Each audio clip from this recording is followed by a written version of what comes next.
এই যে দেশে পুলিশ নাই, পুলিশ দেখবেন সিএনজি, ওই যে তারেক রহমান ভারতের থেকে সিএনজি এনে দেশে মানুষের গরিব মানুষ করে খাওয়ার জন্যে, পুলিশেরা রাস্তার যা সুচার দেখানা করে দেয়। পুলিশ যখন সুচার ঘুতে দেয় তখনও ওই পুলিশও বিবেকে কথা, এই গরিব মানুষের দিন পর যায় না, কী করে খাবি, সব জিনিসের দাম বেশি, সোলফোল বাঁচার পারবে না, কানা করে দিস না ভাই, বিবেক কয় কি এটা উপরের নির্দেশ, কানা কর। এইভাবে দেখা যায় পৃথিবীর মানুষ বিবেকের কাছে ফেলুয়ার। আল্লাহর প্রথম গুণ হলো আল্লাহ মানুষকে বিবেক দিয়েছেন, আল্লাহু আকবার। আর একটা গুণ হলো মানব জাতি ছাড়া বিবাহ পরাণের কোনো মখলুকাত নাই। আছে গরুর বিয়ে হয়, মুরগি, হাঁস, বিলাই, ইন্দুর, কি সাংঘাতিক কথা, মানুষ ছাড়া বিয়ে। আবার এই বিয়ে যে হচ্ছে বাংলাদেশে, যারা বিয়ে পড়ায় মিথ্যা কথা কয়ে বিয়ে পড়াচ্ছি, কত উমুকের ছেলে উমুক, এত টাকা দেন মর, নগদ এত, বাকি এত, চাইবে মাত্র দিতে বাধ্য থাকবে, এই অঙ্গীকারে তোমাকে শাদী করতে এসেছে, তুমি তাকে শরীয়ত অনুযায়ী স্বামিত্বে কবুল করো। কি চাপ দিচ্ছে, করো কতক্ষণ। আচ্ছা কোন তো শিক্ষিত হোক মূর্খ হোক, নগদ বাকি বোঝে না? তা আমার দেশের মহিলারা কি মূর্খ হোক, নগদ বাকি বোঝে না? 3 লাখ টাকা মোহরানা বান্ধিছে, 30,000 নগদ, 270 বাকি, 2,70,000 বাকি, 30 হলো নগদ। তাহলে ওই মেয়েটা বোঝেনি, শোনেনি যে নগদ কত বাকি কত। তাহলে এই মেয়েটা যদি বিবেক থাকতো বলতো যে না আমি বাকিতে কবুল বলবো না, তাহলে ওর পালসার মিস, ওর দুপুরে খাওয়া মিস, এই কথা কোন গান। আচ্ছা কোন তো এইভাবে যদি 10টা মেয়ে যদি 10টা বড় ফিরে দেয়, 11 নম্বর বর দেয় আসবে বিয়ে করবে, আর বাপক কবি আব্বা 2 শতক জায়গা সাইলো রোডের ওই নয়নজলি বেচে আমাকে টাকা দাও, আমি বিয়ে করবো, বাকি যা ওই মেয়ে মানুষের ঝাড়ি খাবার পারবো না, এই কথা কয় না। কি বাটপার দেখে, মিয়া তো বুঝলো না, মিয়ার যাই বাপ তাইও বুঝিনি, কারণ মিয়ার বাপ আদমদিগির হাট শনিবারে হয়, গৌহাটি লাগে না, এই কুরবানির হাটে মেয়ের বাপ যাক বাকি বিয়ে দিল, এই মেয়ের বাপ 1.5 লাখ টাকা গরু লিয়ে যা বেচপের লেগে, দাম মিটেছে 1.5 লাখ, গরু যাই নিয়েছে, সাবানের পর করছে চাচা এই যে 50,000 টাকা লাও, 1 লাখ টাকা যখন দরকার আমার বাড়ির থেকে এসে নিয়ে দেয়।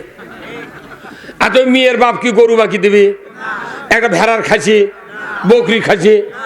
তাহলে তুই একটা গরু, একটা ভেড়ার খাসি, বকরি খাসি বাকি দিলু না, তুই আমার একটা মেয়ে মানুষ জান্নাতি নিয়ামত, তুই এইভাবে একটা বাপ হয় 18 বছর পাইলে সোনার টুকরা, কলজার টুকরা, তুই এক বাকি দিলু কেন? এই কতক্ষণ, এই হুজুর কতক্ষণ টাকা তুই গরু বাকি দিস না, তোর বিটিক বাকি দিলু কে? এই বিয়ের ফরজ কয়টা কোন তো, বিবাহের ফরজ কয়টা? এগুলা মইতর ইমামকে খোয়া লাগে ভাই। বিয়ের ফরজ কয়টা? 2টা। ওযুর ফরজ কয়টা? আচ্ছা জমজমের 1 বদনা পানি দিলাম, যদি আপনি ওযু করার সময় মুখমণ্ডল ধুলেন, 2 হাতের কুনুই ধুলেন, মাথা মাছেও করলেন, পাও ধুইব না, মসজিদে নববীকে কাবার চত্বরে নামাজ পড়লে নামাজ হবে? কেন হবে না? ওর ওযুই হয়নি। 4 ফরজের মধ্যে একটা মানেনি, আর 4টার মধ্যে একটা আদায় করেনি, তাও যদি নামাজ না হয়, 2 ফরজের মধ্যে একটা আপনি আসলটাই কাম করেননি, তাও করছেন ওটা আমার স্ত্রী। বাপরে আসলে আর পাঞ্জাবি গেরো দেয়া লোকে ঘুঙ্গুর দিয়ে বসে আছে, আর টাকা দেয়া দেখিচ্ছে, জামাই বিটিক দেখিচ্ছে, এটা খালু শ্বশুর বাবা, এটা ফুফা শ্বশুর মা। এই কথা কার বিয়ের ধুম করে কেসব, যে টাকা খরচ আছে ওটা তোলার জন্য। আর বেটাক যে বিয়ে দিল, তুই মোহরানা শোধ করলু না, মরার সময় জানাজা হচ্ছে তখন ইমাম বলা লাগিচ্ছে, দেখেন তো স্ত্রী বাঁচে আছে, দেখেন তো মোহরানার মাপ দিছে নাকি। ঠিক কি হচ্ছে এই দেশে, মোহরানার আইন সরকারকে করতে হবে। এই বক্তৃতা আমি জয়পুরার সেদিন দিছি, বুঝছেন, 1 লোক সামনে থেকে করছে, হুজুর আমাদের গাঁত হালখাতা করবে চাচ্ছি, হয় সব আমার মাথা ঘুরে গেছে, বইয়ের মোহরানা এত বাকি পড়ছে ওই গাঁৱত, আর বক্তৃতায় করবো না বা। টিলার দিয়ে হাল বাঁচে হালকাতা, দোকানের বাকি হালকাতা, ডিজেল বাকি হালকাতা, কতক্ষণ সিমেন্ট বাকি হালকাতা। উই আবার আবিষ্কার করছে যে আমার গাঁৱত মোহরানা বাকি পড়ছে, অনেক মানুষের হালকাতা তারা উঠবে না।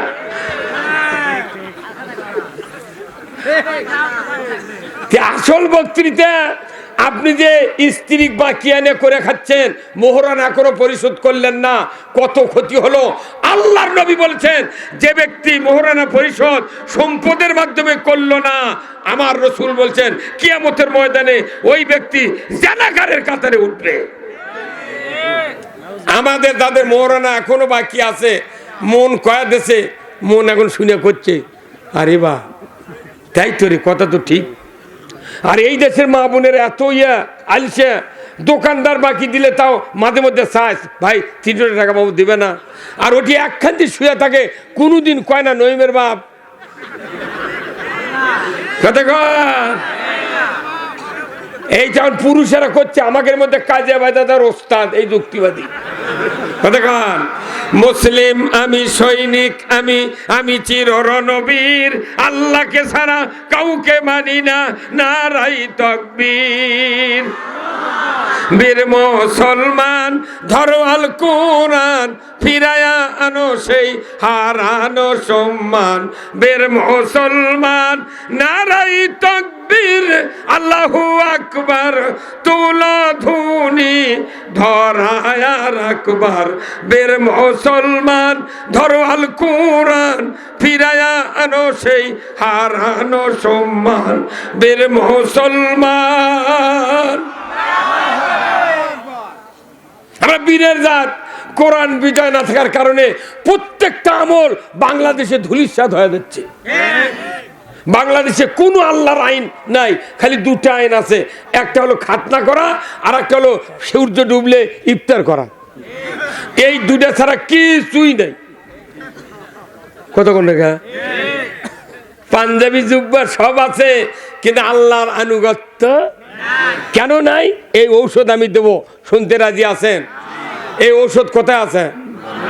কোরআনে আছে। যে ডাক্তারের কাছে চিকিৎসা করবার গেলে রুগীর সাথে 5 জন যায়, জটিল রুগী হলে, তাই না? 5 জনই কয় ডাক্তার সাহেব যত টাকা লাগুক আমার রুগী ভালো হওয়া লাগবে, আমরা দেবো, কয় না? কিন্তু সমাজ হিসেবে বক্তৃতা করবেন লাগলে বক্তা যখন আসে তখন কয় হুজুর বক্তৃতা করবেন ঠিক, একজনের যেন ব্যারাম না সারে। কেবা কি ব্যারাম যান না সারে, এক একজনের এক এক কথা, খালি ঘুতা মারবি মনে করছেন দেশ ভালো হচ্ছে না, এখনো আছে। প্রত্যেকটা সবাদ গেলে কয় হুজুর দেখে শুনে কথা কবেন। আমি আপনাদেরকে বলতে চাই, আশরাফুল মখলুকাত, এই মখলুকাত ভদ্র যতই হই আল্লাহ জান্নাত দিবেন, কোরআনেও নাই হাদিসেও নাই। এই ভদ্র জাতিকে উৎকৃষ্ট হতে হবে। কার কথা? জোরে কোন কার কথা? পাশে হুজুর আমার বসে আছেন, হয়তো হাফেজ, মাদ্রাসার পড়ালেখা করছেন। আমার আল্লাহ বলেছেন আশরাফুল মখলুকাতকে উৎকৃষ্ট মানে নিজের জীবনকে করতে হবে। আল্লাহ তাআলা কোরআনে বললেন ইন্নাল্লাযীনা আমানু ওয়া আমিলুস সলিহাতি উলাইকা হুম খায়রুল বারিয়া। আমার আল্লাহ বলেছেন ভদ্র জাতিকে উৎকৃষ্ট মানে তৈরি হতে গেলে 2টা শর্ত পূরণ করতে হবে। 1 নাম্বার হলো ঈমান, আর 2 নাম্বার হলো ভালো কাজ। ভালো কাজ থাকতে হবে, ঈমান থাকতে হবে, তাহলে তুমি উৎকৃষ্ট হবে। ধরে কোন সুবহানাল্লাহ। কার কথা? কিন্তু আমার দেশে ঈমান আছে, ভালো কাজও আছে, মন্দ কাজও আছে, কথা কোন? তাহলে শর্ত পূরণ হলো কি থাকা লাগবে? খালি আরেকটা কি? খালি ভালো কাজ, কিন্তু ভালো আছে তাহলে তো বেকায়দা, তাহলে উৎকৃষ্ট হওয়া যাবে। আচ্ছা কোন তো একটা পাতিল, এটা মনে একটা পাতিল, এই পাতিলত 12টা তরকারি কুটে দিছি। কয়টা তরকারি? এই লাউর থেকে শুরু করে গাজর পর্যন্ত এখন তরকারি কুটে ভাত পাক করছে, এখন আপনার জামাই আসছে, সবাই আসছে, এখন আপনি ব্যাটাক করছেন, বাবা সাইদুল ওই মূলার তরকারিটা নিয়ে তো বেটা দেয়, খুঁজে খুঁজে মূলের তরকারি পায়নি, ঘুরে আছে কোথায়, আব্বা মূলের তরকারি কোথায় ওটার পাল্লা ঢাকে থলো দেখুন পাক করে, পাল্লা দেখতে আলোক আলোক করে দেখে উপরে 4-5টা তরকারি এমনি দেখা যাচ্ছে কালার, টমেটো, গাজর, মূলা, ছাঁচিলাও দেখা যাবে না ভাই। তো ঘুরে আছে কোথায়, আব্বা আপনি করলেন কিসের মূলের তরকারি, ওর তো 4-5টা দেখেছি, আরো তো তলে কয়টা আছে। তখন একজন লাভ দেয়া করছে, যাও একটা লাফিয়া করছে, আব্বা মূলার তরকারি কন, আপনি কন লাভরা কি ওটা, শ্বশুর যদি আগেই খোলে নি লাভরা লিয়াইবা, একটা যাও এই পাথর বসে থাকলো না, তোর বাড়ি যাচ্ছি লাভরা খাবার কথা কোনে কেরা। আল্লাহ জান্নাত বানাছে মুমিনক দেওয়ার জন্য, কিন্তু মুমিনটা যদি লাভরা হয় কথা কোনে কেরা, মুমিন কি মুমিন, লাভরা মুমিন কথা কর। বেশি তরকারির নাম হলো লাভরা, আর ভালো কাজ করে মন্দ কাজও করে এ লাভরা মুসলমান। কথা কর, লাভরা মুসলমান যে আল্লাহ জান্নাত বানায়নি, কাদের জন্য জান্নাত বানাচ্ছে, কাকে ঈমান আনতে বলছেন, আসুন আবার কোরআন ঢুকি জোরে করে আল্লাহু আকবার। আমার ভাইয়েরা, ঈমান 1 নাম্বার। ঈমানটা যদি আনতে চান, আল্লাহ বলেছেন ঈমান আনতে গেলে আর একটি শর্ত পূরণ করতে হবে, জোরে করে না আল্লাহু আকবার। উৎকৃষ্টর কয় শর্ত, কোনটা? 2টে কোন, এক্ষুনি শুনে মনে থাকে না। উৎকৃষ্ট হতে গেলে কয় শর্ত, সবাই বলেন কয়টা? এলে মুখস্থ কয়লি কল যা আমাকে কত বক্তৃতা মুখস্থ করা লাগিচ্ছে, আর আপনার শুনে 2টা বক্তৃতা মুখস্থ করবেন না, তাহলে আমার খাটাপাট গাবি কথা কোন। উৎকৃষ্ট হতে কয় শর্ত? ঈমান আনতে গেলে 1 শর্ত। আপনি যদি ঈমান আনবেন একটা শর্ত পূরণ করা লাগবে, তাহলে 2 আর 1 এই 3টা শর্ত হলে আপনি কেবল ফার্স্ট ক্লাস ঈমানদার হলেন। এরপরে ঈমানদারে আরো কাজ আছে, সেই কাজের কথা বলবো, শুনতে রাজি আছেন? আমার ঈমানটাই যদি পরিপক্ক না হয়, আচ্ছা ভাই এটা সাদা কাগজ না, আমি এই মুহূর্ত থেকে এই পর্যন্ত খালি 0 দিয়ে ডানে নিয়ে যাই আঁকলে গেছি, এইগুলো উচ্চারণ কিছু হবি, বাঁয়ে থেকে 0 আর এই মুহূর্তে ডানে লেগেছি 1, পাগল তাই কবি তুই রে কি লেগেছু। কিন্তু 1 যদি থাকে বাঁয়ে, ডানে যদি লাগা দই রানী লগর ওই আপনার বিছনা বিক্রি হয় কি ওটা হালালিয়া কিংবা খট্টের স্বর, এই পর্যন্ত যদি 0 দিয়ে নিয়ে যায় সাইলো রোড দিয়ে, আর এই 1-এর ডানে 0 লিয়ে দিয়ে চলে গেছি, তাও উচ্চারণ হবে, কথা ঠিক কিনা? তাহলে বুঝেন আগে 1 ঠিক করা লাগবে না, তারপরে দাঁড়িয়ে রাখেন, নামাজ পড়েন, রোজা করেন, হজ করেন, রাজনীতি করেন, তারপরে আপনার ওই ঈমান দিয়া শুনতে হবে। তুই নামাজ পড়ছু 1 আমল হলো, কুরবানি দিছু 2 আমল, পর্দা করছু 3 আমল, চুরি বন্ধ করছু 4 আমল, দান করছু 5 আমল, যাকাত দিছু 6 আমল, এগুলো 0, কিন্তু ঈমানের 1ই নাই। কথা বল আমার ভাইয়েরা, অনেক আলিম হাফিজ কারি সাহেব আছেন, আমার কথা যদি ভুল হয় দাঁড়িয়ে প্রতিবাদ দিবেন, আমি সংশোধন হয়ে যাব।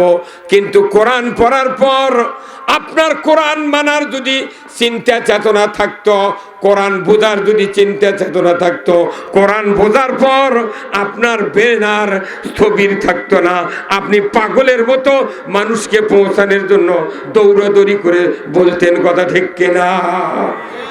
আমার আল্লাহ বলেছেন ঈমান যদি আনতে চাও, কালেমা যদি পড়তে চাও, তাহলে তোমাকে একটা শর্ত পূরণ করতে হবে।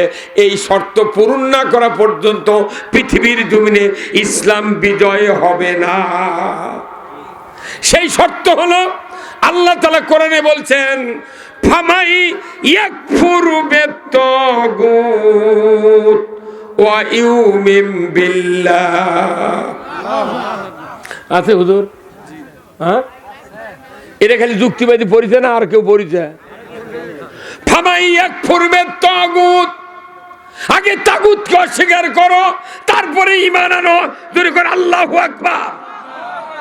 কিন্তু আমরা বাংলাদেশের মুসলমান দাবিদার তাগুতক চিন্তা রাখছি মাথা, তাগুতক অর্থনীতির, তাগুতক রাজনীতির, তাগুতক সমাজনীতির, তাগুতকে যুদ্ধনীতি, সকল নীতির ভিতরে তাগুত রেখে আমরা কালেমা পড়তে পড়তে কলিজা ফেটে ফেলে দিচ্ছি। দাঁড়িয়ে রাখতে রাখতে 1 ফুট লম্বা করতেছি, জুব্বা লম্বা করতেছি, হজ 12 বার করতেছি। কিন্তু আমার আল্লাহ কোরআনে বলছেন আগে তাগুতকে অস্বীকার করো, তারপরে ঈমান আনো। তাগুত কাহাকে বলা হয়? তাগুত বলা হয় ওই ফেরাউনি শক্তি। ফেরাউন যে রাজত্ব চালিয়েছিলেন আল্লাহর বিধান বাদ দিয়া, ওই রাজত্বর শক্তিকে তাগুত বলা হয়। নমরুদ যে রাজত্ব চালিয়েছিল ওই রাজত্বকে তাগুত শক্তি বলা হয়। ব্রিটিশ যে রাজত্ব চালিয়েছিল ওই রাজত্বকে তাগুত শক্তি বলা হয়। জোরে বলুন ঠিক কিনা?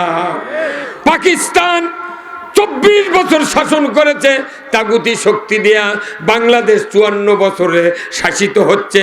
এখন ডক্টর ইউনূস পর্যন্ত যত সরকার গেছে তাগুতি শক্তি, কারণ আল্লাহর আইন না মানে মানুষের আইন দিয়ে চালাচ্ছে। জিবরাইলও যদি এই দেশে বসবাস করে তাগুত ছাড়া বসবাস করতে পারে নাই। কি কথা কয়? থামেন, একটু থামেন। আচ্ছা ভাই, আপনার হাঁস চেনেন? হাঁস, পাতি হাঁস। পাতি হাঁস ডিম পারলে কুচা বসে না? আপনার পাতি হাঁস ডিম পাড়া শেষ, আপনি ভাজা ভাজা খাচ্ছেন, তরকারি করে খাচ্ছেন, কিন্তু আপনার স্ত্রী করছে যে এই তো কুচা বলছে, একটু কুচা ছাড়ান জানা, লাখের মধ্যে যে ফোড়া ঢুকেছে তাও কুচা ছাড়ে না। হ্যাঁ কথা কোন পাও দড়ি লেগে কুড়ির মধ্যে বান্ধা সোচে তাও কুচা ছাড়ে না। তখন আপনার স্ত্রী শেষ পর্যন্ত করছে নইমের বাপ, মুরগির ডিম আছে 12টা, ওরে তো কুচে দিয়ে সারানি গেল না তো। কথা কনে মানে হাঁসের যদি কুচা লাগে, মুরগি যদি কুচা লাগে, ওর লাখের মধ্যে ফোড়া দিলেও কুচা ধরে না। আমাকে অবস্থা গেছে এত অত্যাচার, নির্যাতন, মার পিট, জেল, জুলুম, তারপর আমরা ওই তাগুতের কুচা ছাড়বে চিনি। কথা কনে মানে কত মাথায় নষ্ট নেই। হ্যাঁ কথা ঠিক আছে ভাই, কথা কি? এখন এই মুরগির ডিম আপনার স্ত্রী কথা হাঁসের তলে দিয়ে ওই দেখি কি করে, ওর ভাবটা দেখি। এখন 28 দিন পর বাচ্চা উঠেছে। কিসের বাচ্চা? মুরগির।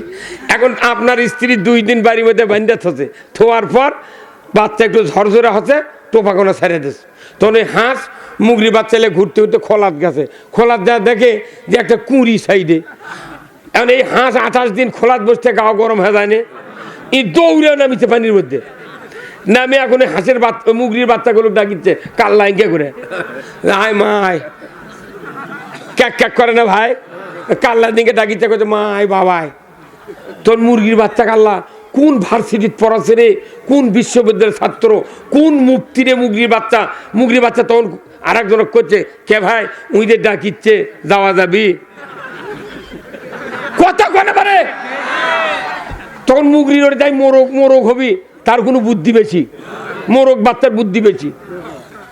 মোরগের বাচ্চা করছে, শোন আমরা তো হাত চারিত পরে থাকলে মরে থাকি, হাত চারি পানি আছে বেশি, ওটি লাভ দিয়ে সরে মরে থাকি, তার বালতিত মরে থাকি, তো উই কোন সাহসে আমাকে এই পানির মধ্যে ডাকে রে? হে কথা কন।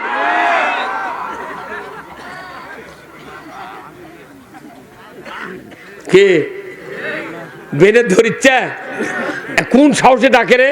আচ্ছা কোন তো ওই হাঁস যে ওরকম ডাকিচ্ছে বাবা শোনা করে, ওক বাঁচানোর জন্য ডাকিচ্ছে না মারে ফেল দেওয়ার জন্য? আমাকে অবস্থা আছে কি, ওই যারা দেশত ক্ষমতার থাকে আর হলো কুচের হাঁস, আর এই দেশটা হলো কুচের খোলা, আর আমরা জনগণ হচ্ছি মুরগির ডিম। আমাকে 5 বছরকে তাও দিয়ে দিয়ে বাচ্চা ফুটাই, ফুটে ভোটের সময় আবার ডাকে, আয় বাবাই, আয় মনে আয় রে, কল যায়। ওই ডাকে শুনে শুনে আমরা 54 বছর দেখেছি, আমাকে কারো মারা ফেলে দেয়। এইবার আগামীতে যে কি হবি আমারই ভয় ধরিচ্ছে, দেশ ছেড়ে চলে যাবো নাকি পাসপোর্ট করা লাগে না চিন্তা করছি। কি ভাই আজ থেকে ১৫০০ বছর আগে আল্লাহর নবীর হাতে হাত দিয়া যতগুলি সাহাবী মক্কাতে ঈমান এনেছিলেন তার সংখ্যা হলো ১৩০ জন। ১৩০ জন সাহাবী নবীর হাতে হাত দিয়ে মক্কাতে ঈমান এনেছিলেন। জোরে কন্যা আল্লাহু আকবার। ১৩০ জন মানুষ ঈমান আনার পর, একজন মানুষ ঈমান আনার পরে ১ সেকেন্ড তাগুতের পক্ষে থাকে নাই। 1 সেকেন্ড তাগুতের পক্ষে থাকে নাই। অথচ আমরা ঈমান এনেছি 50 বছর আগে, 60 বছর আগে বাবার মুখে শুনে কোরআন পড়ে হাদিস পড়ে, কিন্তু ঈমান এনেছি ঠিক, তাগুতকে বাদ দিতে পারি নাই। আমার আল্লাহ কোরআনে বলছেন ফামাইয়াকফুর বিত-তাগুত, তাগুত প্রত্যাখ্যান করা, অস্বীকার করা ফরজ। জোরে কর আল্লাহু আকবার। তাগুত প্রত্যাখ্যান করা কি? দাড়ি রাখা কি? টুপি দেওয়া কি? পাগড়ি দেওয়া কি? গত শুক্রবারে যারা নামাজ পড়েছেন মসজিদে, সেই মসজিদে যারা নামাজ পড়েছেন, ওই মসজিদের ইমাম, সকল ইমামের মুখে ছিল দাড়ি। বাংলাদেশে এমন কোনো মসজিদ নাই যে জুমার নামাজ পড়ায়, ওয়াক্তে নামাজ পড়ায়, এমন কোন ইমাম নাই যার মুখে দাড়ি নাই। হ্যাঁ, 300 জন ইমামের মুখত দাড়ি। কতক্ষণ? 300 জন ইমামের মুখত দাড়ি। 300 জন ইমাম যে মসজিদে ইমামতি করে, প্রত্যেকটা মসজিদে দাড়িওয়ালা ও মুক্তাদি আছে, অদাড়িওয়ালাই বেশি। কতক্ষণ? হঠাৎ করে ওই শুক্রবারের ইমাম যদি দাড়ি কামায় বাড়ির, টুপি বাড়ির থুয়া, পাগড়ি বাড়ির থুয়া যদি আসে, মুসল্লিরা আওয়ামী লীগ, বিএনপি, জাতীয় পার্টি, জাসদ, সুদারু, মদারু, জুয়ারু, তবলিগ, জামাত, হাত পাকা চরমনাই, তারপরে বট গাছ, রিক্সা, এনসিবি, সব দলের মুসল্লি আছে মসজিদের ভেতরে। ইমাম যখন দাড়ি কামাচ্ছে বাড়ির, টুপি থুয়াচ্ছে বাড়ির, পাগড়ি থুয়াচ্ছে বাড়ির, মেহেরা বাসাচ্ছে, সালাম দেয়া বলতেছে আলহামদুলিল্লাহ, তখন যত মুক্তাদি আছে 1 মিনিটের মধ্যে 1 দল হয়ে যাবি। কোন দলের আর ভাগ নাই, তখন সব এক দল হয়। কবি কে ইমাম সাহেব, গত শুক্রবার তোমার মুখ দাঁড়িয়ে ছিল কি এতদিন কথা, আপনি এখন কি করছে? তুমি তোমার মুখ দাঁড়িয়ে থাকলো, তুমি এ অবস্থাকে তোমার। আর একজন ল্যাপের গায়ে তুই এটা কি কারবার করছো, তোর মুখ দাঁড়িয়ে গায়ে কথা বল। এই কথা কিন্তু গোলমাল লাগিছে, সব দলে এক। আল্লাহু আকবার।